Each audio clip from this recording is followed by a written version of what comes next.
Why have there been so many real housewives or their husbands charged by the feds with financial crimes? I mean, have you thought about it? It's really weird. There are two more cases. You're going to hear from a man who knows the federal system from the inside out.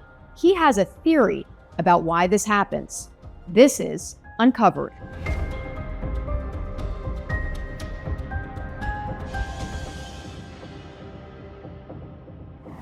Real Housewives of Potomac stars Wendy Osefo and her husband Eddie are being charged by the feds with essentially insurance fraud. They say back in 2024, someone broke into their house while they were on vacation and stole a whole bunch of luxury items. The problem is, investigators say they found that the couple had actually returned some of these allegedly stolen items to a store a few days later. Wendy Osefo had also said that her wedding ring had been stolen and insurance had given her a whole bunch of money to make up for that loss. Well, investigators say they went on social media and they found pictures of Wendy Osefo wearing her wedding ring. The two of them are now facing serious financial crime charges by the feds. Their attorneys have fired back saying, wait a second. That first burglary, the police did not investigate that properly, and they believe they dealt with the investigation unfairly, almost like they were trying to target the Osefos. The attorneys say over the last 18 months, the Osefos have been cooperating with police. They've been waiting to hear for updates about the burglary. And then out of the blue, they're being charged with financial crimes. Here to help us sort through this is Joseph DiGregorio. He's a federal sentencing strategist. Essentially what that means is he helps people navigate when they're being prosecuted by the feds. So Joseph, the statement from the Osefos' attorneys say that they're going to go to trial, that they believe strongly enough in their innocence here. If you were their attorney, what would you tell them? Path one is the plea deal. Her attorneys will likely be pushing hard for this. She could plead guilty to reduced charges, agree to pay restitution, potentially face 24 to 36 months, 2-3 years instead of 15. The federal government wins 95% of cases that go to trial, so her attorneys know the odds. And path two is trial. If she believes she's 100% innocent or wants to fight, we're looking at trial in early to mid 2026, followed by sentencing if convicted. But here's what most people don't understand. When you go to trial and lose, judges often give you more time than if you take in the plea deal. It's called trial penalty, and it's completely legal. My prediction is she's going to take a plea deal within the next 3 to 6 months. The pressure of living in this uncertainty with 3 young children, watching her husband also face charges, it's unsustainable, and federal prosecutors know exactly how to exploit that pressure.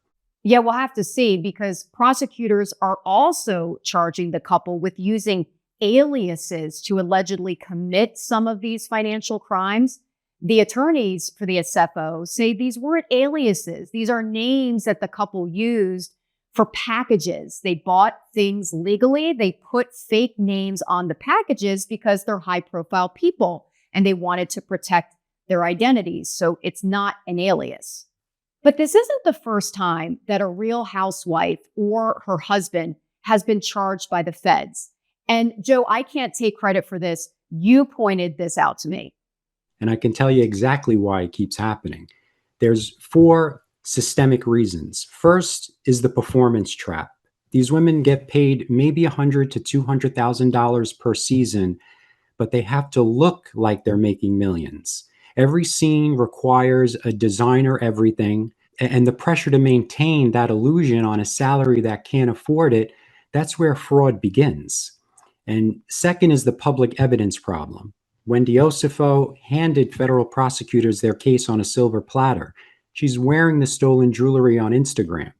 Teresa from New Jersey was flaunting assets on Bravo while claiming bankruptcy in court. The FBI doesn't need wiretaps anymore. They just need a DVR and a social media account. And third, the invincibility complex. Fame makes people reckless. Jen Shah literally ran from federal agents on camera while filming Real Housewives of Salt Lake City. She spent 2 years claiming innocence, then abruptly pleaded guilty when she realized the evidence was overwhelming. They start believing they're untouchable because they're on TV. But federal prosecutors don't care about their ratings. And fourth, and this is the real tragedy, is the family devastation. Jen Shah has 2 sons, 6.5 years, she received. And Wendy has 3 children and could lose both parents because her husband is also charged.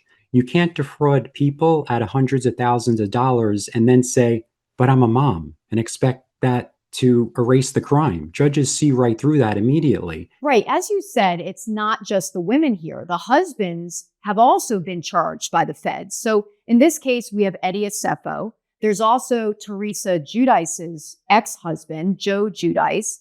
He was also found guilty of financial crimes by the feds, and he got actually twice as much prison time as his wife. They're divorced now.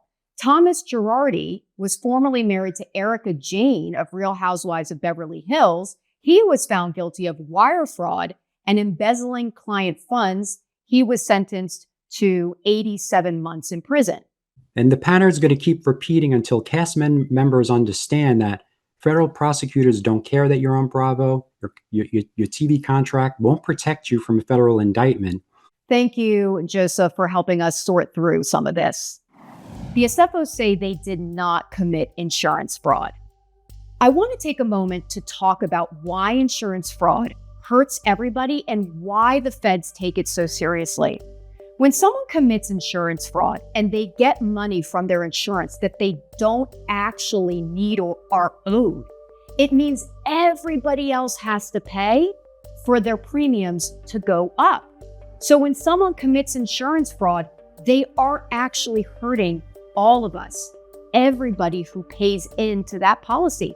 One of the biggest things that is causing insurance to go up for everybody is insurance fraud. It is rampant right now across every aspect of life that you can think of.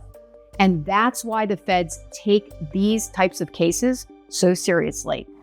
If you want more true crime stories with depth, accountability, and impact, subscribe to Us Weekly's YouTube channel or check out uncoveredwithkristenthorne.com.